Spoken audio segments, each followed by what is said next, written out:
Continuando aqui, agora falando das armas, nós falamos um pouco, né, sobre o inimigo, que não devemos subestimá-lo, não devemos ter medo dele, não devemos desafiá-lo assim de graça, né? O que eu quero dizer quando eu digo desafiá-lo é ficar...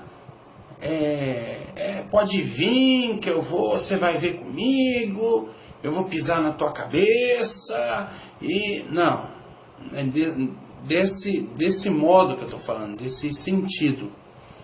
Agora, você vai fazer um culto na casa de alguém, na direção de Deus, e lá alguém fica endemoniado, porque é assim, gente, existem lares de pessoas que Deus não está.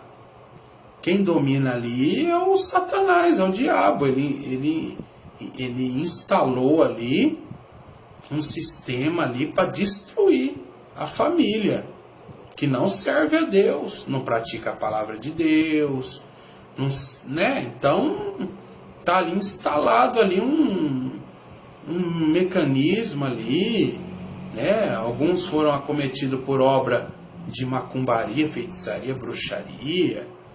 Então é um negócio já armado ali, já está ali, é o território dele, é do diabo ali. Eu e minha casa servimos ao Senhor. Eu já fui num bar uma vez, faz muito tempo, comprar um refrigerante, faz muito tempo atrás. Aí o dono do bar tinha um monte de mensagem bíblica, né? Um monte de mensagem bíblica. E no bar saía briga, pessoas se trocando, né, agressões e ali a droga e a bebida destruindo as vidas, destruindo o casamento e destruindo a saúde do homem. Então Deus não está naquele lugar ali. Pode colocar 1 milhão de mensagem bíblica ali nas paredes. Tinha lá o Senhor meu pastor, nada me faltará. Tinha o Salmo 91. O Salmo poderoso é o Salmo 91. E tem até crente que deixa a Bíblia aberta no Salmo 91, as páginas chegam a ficar empoeirada e amarela, sendo que a Bíblia Sagrada é para ser lida e praticada, né? Então, se você chega num lar onde o demônio ele está ali dominando, aí sim você comprou uma briga, mas é uma briga para o bem da pessoa, para o nome de Deus ser glorificado e para a salvação. Para aquela família ser salva, limpa, liberta, nome de Deus glorificado, aquela família ser reestruturada, né? Tudo que está destruído ali ser reconstruído, tudo que estiver fora do lugar, Jesus colocar no lugar. É isso, aí sim você comprou a briga. Porém, como eu já disse, você está no exército, você comprou uma briga, certo? E você virou alvo. Eu quero dizer para você, crente, para você que é cristão, tem um alvo nas suas costas. Tem um alvo. E nós devemos nos colocar na presença do Senhor. Porque muitas das vezes o cônjuge não se coloca como nós nos colocamos. Tem os nossos filhos, amigos, familiares, que ainda não são cristãos, nós temos que se colocar. Então, a primeira arma do crente é a oração. A oração você pode fazer em qualquer lugar.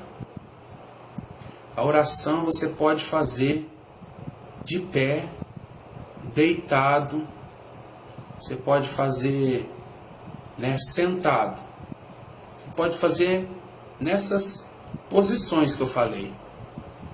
Mas a melhor oração é de joelhos. Joelho no chão. Boca no pó, como a gente fala. A não ser quando você está na beirada da sua cama, né? Aí é outra coisa. Mas muitas das vezes eu coloquei a boca no pó também. Me ajoelhei aqui no chão, do lado da minha cama, né? A oração de joelhos e a boca no pó, como a gente diz, que é o rosto voltado para o chão, é uma maneira de humilhação. Você demonstrar humilhação. Entendeu? E Jesus disse que aquele que a si mesmo se humilha será exaltado. E aquele mesmo que se exalta será humilhado, abatido. Então, uma forma de humilhação é joelho no chão com a boca no pó. A oração você pode fazer na igreja, na sua casa e no monte.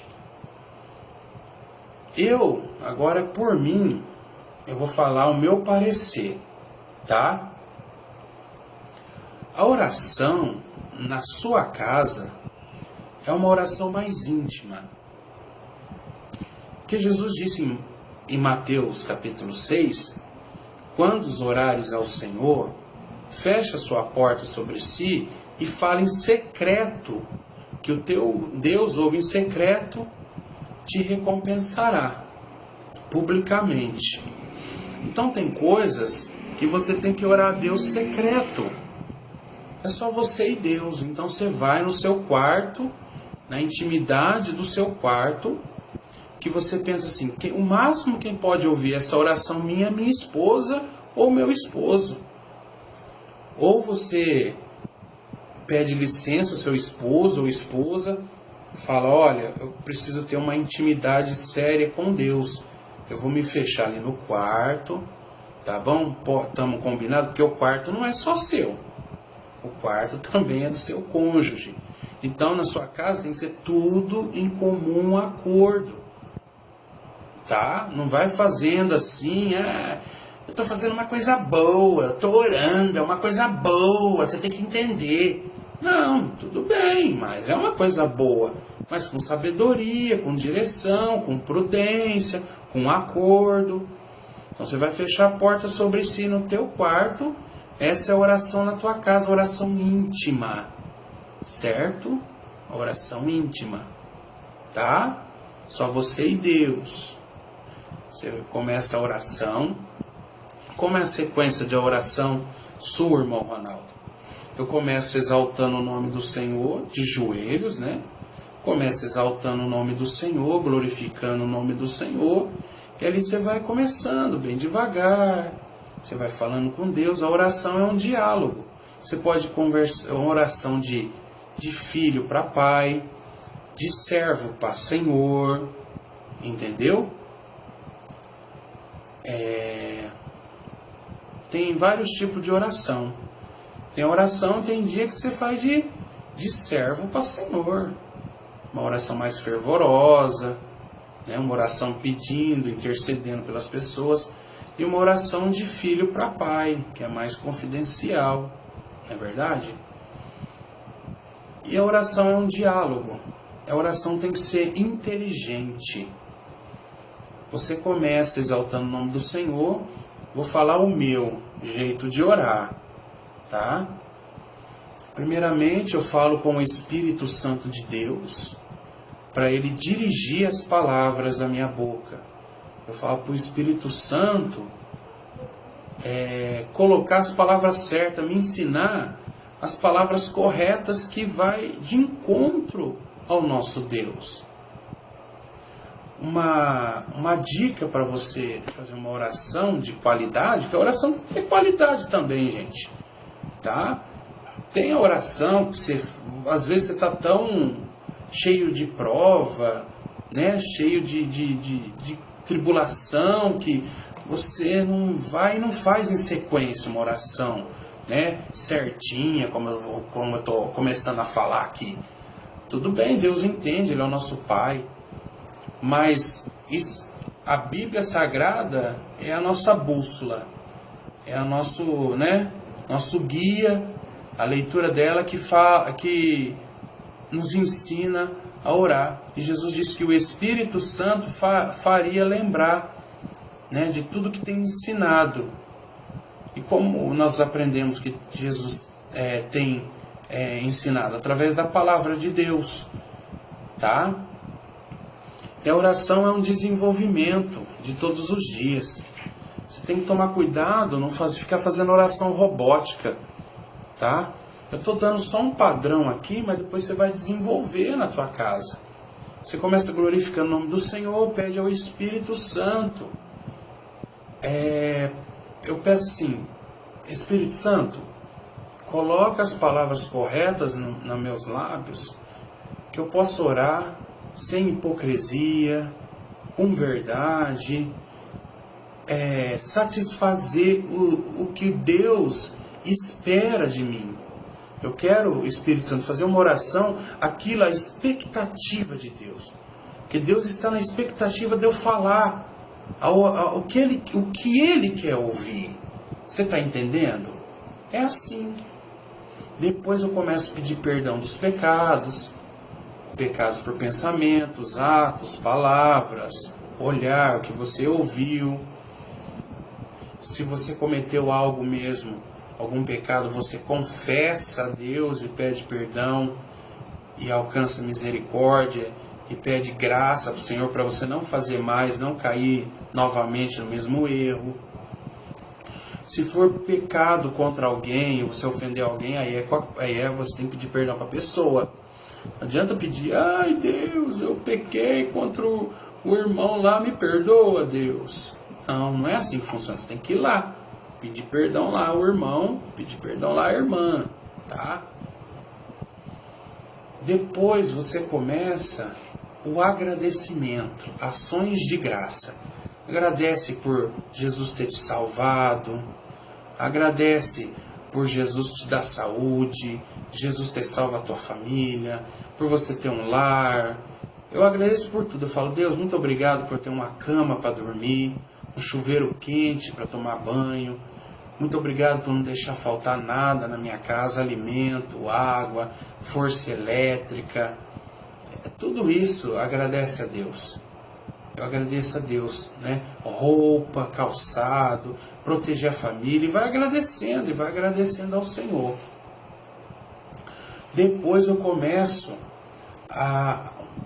uma fase da oração que vem até uma batalha, é uma batalha mesmo, viu gente?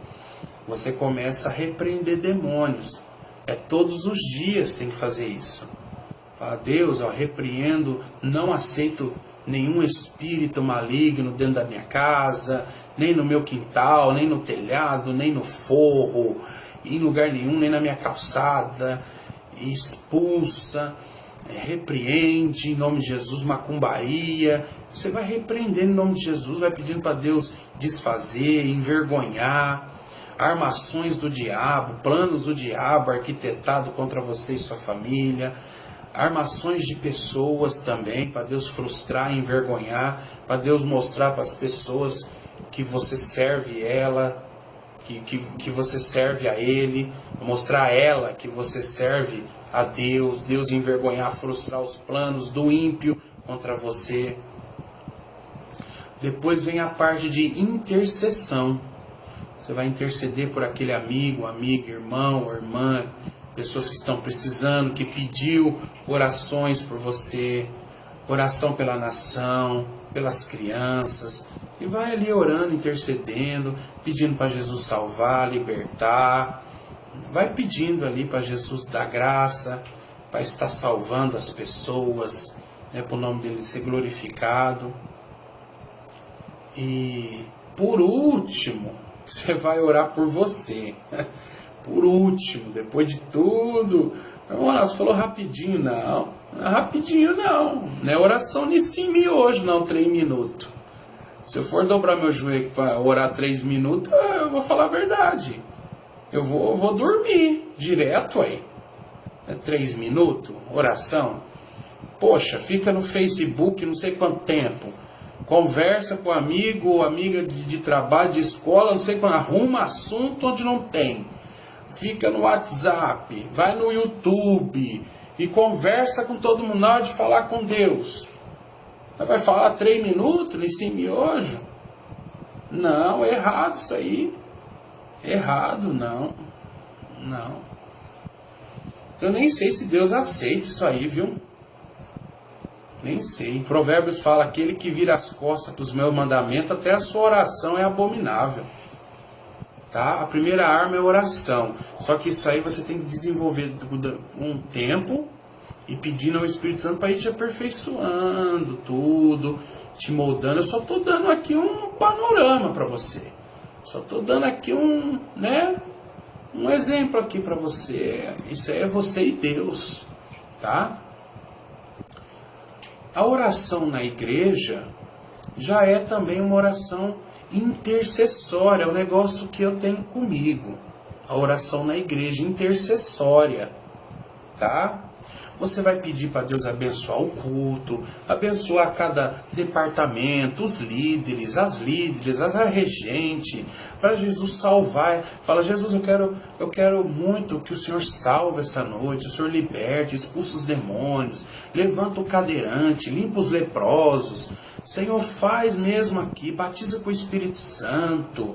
E vai orando ali e fala, Senhor, quem está frio, que o Senhor possa aquecer a fé essa noite, renova e batiza, e vai ali orando, né? Senhor, estou sentindo falta desse irmão, dessa irmã que está no meu pensamento. Não precisa falar o nome para envergonhar a pessoa dentro da igreja. Fala, estou sentindo falta do irmão que está no meu pensamento, da irmã, dessa família. Senhor, traz ela. Quantas vezes isso aconteceu comigo? Eu estar orando, Senhor, eu sinto falta dessa que está no meu pensamento, está agora no pensamento, Senhor. Tira todos os embaraços, empecilho, aquilo que está amarrando, acorrentando essa família de não vir na igreja, de não estar vindo glorificar o Teu nome, cultuar conosco, louvar conosco o Teu santo nome. E eu estou ali no púlpito, eu virar para ir para a nave da igreja e a família está lá. Isso é muito regozijo na alma, muito, sabe, é muito emocionante mesmo, é tremendo. Assim é a oração na igreja, para Deus abençoar o pastor, a família do pastor, segundo dirigente, terceiro dirigente, quarto, quinto dirigente, a escola bíblica dominical, o ensaio das irmãs. Então, eu vejo a oração na igreja intercessória. Porque você não vai ficar falando alto os seus problemas pessoais. Senhor, estou com problema com a minha esposa. Não, Senhor, estou com problema com meu esposo. Senhor, não, isso aí você vai orar no teu quarto. Aqui, ó, você vai orar no oculto com o Senhor. Você vai orar ali, né, na intimidade com Deus, no teu quarto. Agora, na igreja é mais intercessória, uma oração mais forte, fervorosa, né? É o que eu penso, tá bom, gente? É o que eu penso, certo? Orar para Deus derramar da tua glória. Não foi assim a oração a oração de Salomão, quando foi ali, ele inaugurou o templo lá em Jerusalém? Foi assim. Lê lá para você ver em 2 Crônicas, se eu não me engano é do capítulo 2 Crônicas, do capítulo 5 em diante, se eu não me engano. Se eu não me engano não, eu tenho certeza. 2 Crônicas, então, capítulo 5 a seguir. É oração. E tem a oração no monte. A oração no monte, a qual nós praticamos muito, eu falo nós porque nós temos um grupo de amigos e irmãos que nós fazemos campanha no monte. É uma oração também intercessória, só que é o clamor. Por que, irmão Ronaldo, o clamor? Porque o clamor,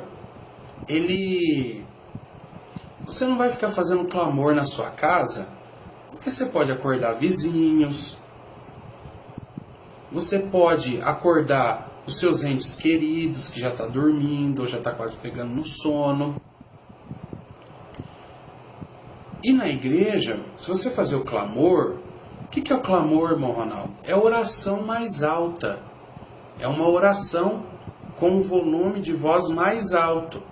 Também não impede no monte você fazer uma oração pela igreja, uma oração também íntima no monte. Você vai se afastar um pouco do grupo. Desculpa, gente, eu não sei se é um mosquitinho, não sei aqui. Desculpa. Então, o que acontece? O monte é lugar de clamor, que é a oração mais alta. Eu já ouvi muita crítica de pessoas que foram clamar dentro da igreja e as pessoas falam que a pessoa quer se aparecer. Muitos falam que Deus não é surdo. Não, a Bíblia fala do clamor. A Bíblia fala do clamor, de clamar a Deus. Entendeu? Clamar a Deus. É oração alta, forte, intensa. E nós fazemos essa oração no monte. Tá? Essa é a primeira arma e a principal, para mim, é a oração. Para você ser revestido de poder e para enfrentar as ciladas, enfrentar o sistema de Satanás. O segundo é o jejum. O segundo é a leitura da palavra, desculpa. O segundo é a leitura da palavra de Deus. A Bíblia Sagrada você não pode tratá-la como um livro comum. E você não pode esperar que a ciência aprove que a Bíblia é um livro de Deus.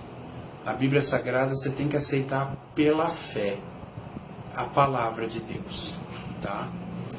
Quando nós falamos que a Bíblia é a palavra de Deus, muitas outras pessoas, querem deturpar a nossa palavra.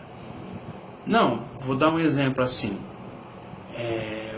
Quem disse, por exemplo, capítulo 4 de Mateus, estava Jesus e o diabo. Peça a Deus que está com fome, peça a Deus que essas pedras se tornem em pão. Quem foi que disse isso? Não foi o diabo? Então não foi Deus. Nós não somos bobos, gente. A Bíblia tem a lei de Deus, a palavra de Deus. Mas nem toda palavra que está escrito ali foi Deus que falou, não é isso que a gente está falando. Não é isso, de maneira nenhuma. Entendeu? Então existe falas que foram homens que disse e foram espíritos malignos ou diabo e foram Deus e foram Jesus. Então a Bíblia tem vários personagens. Nós acreditamos pela fé que a Bíblia é inspirada. A palavra inspirada, ou no original é peros, quer dizer respirada, né? O próprio ar, o próprio oxigênio de Deus, tá? E a Bíblia foi escrita por homens inspirados por Deus. É o próprio ar de Deus, o próprio oxigênio. Então, para você ter vida, para a tua alma ter vida, você precisa de ar. Para você ter vida, você não precisa do ar aqui da terra. Você precisa do ar, não precisa? Teu corpo precisa do ar para você viver, né? Se você ficar debaixo d'água mais de 5 minutos ou até menos, você vai morrer, não vai? Então você precisa de ar para viver. E a nossa alma também precisa de ar. Então a Bíblia é inspirada, é peros no original do grego, quer dizer,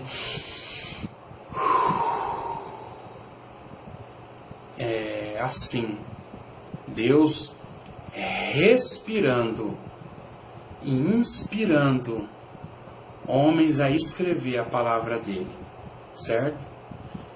A palavra de Deus, se você quiser ler a Bíblia em um ano, você tem que ler 3 capítulos por dia, sendo 2 no Antigo Testamento e 1 no Novo Testamento. E 5 capítulos no domingo ou no sábado, que você tem mais tempo. São 3 no Antigo e 2 no Novo. Tá? Eu estou dando para vocês sistemático, tá bom? Mas quem está começando agora, eu sugiro começar pelo Novo Testamento, porque toda a palavra de Deus é proveitosa, apta para corrigir, ensinar, redarguir, para que o homem e a mulher cresça em graça, conhecimento diante de Deus, tá bom? Mas você que está iniciando e quer pegar firme na palavra aí, começa pelo Novo Testamento, tá bom? E depois você pode ir para o Antigo, tá? É só uma sugestão. A palavra de Deus, a Bíblia não trata como um livro comum. Trata a Bíblia, como um livro sobrenatural. Quando, irmão Ronaldo? Quando é praticada, tá? A Bíblia, quando ela é praticada, quando Deus vê o homem ou a mulher praticando a Bíblia Sagrada, a lei dele, ele não pode ir contra e não permitir ninguém contra. Pode até permitir acontecer algumas coisas, mas para sempre nos ensinar algo, para nos exaltar, o nome dele ser exaltado, tá? Quando guarda os mandamentos. Você pode ler Deuteronômio, capítulo 28, versículo 1 ao 14. Se ler lá, você vai entender. Bom, tá acabando ali, eu também vou desligar, e falta eu falar do jejum, né, e da vigilância, tá bom? Eu vou estar desligando aqui e vou depois falar do jejum e da vigilância, tá bom?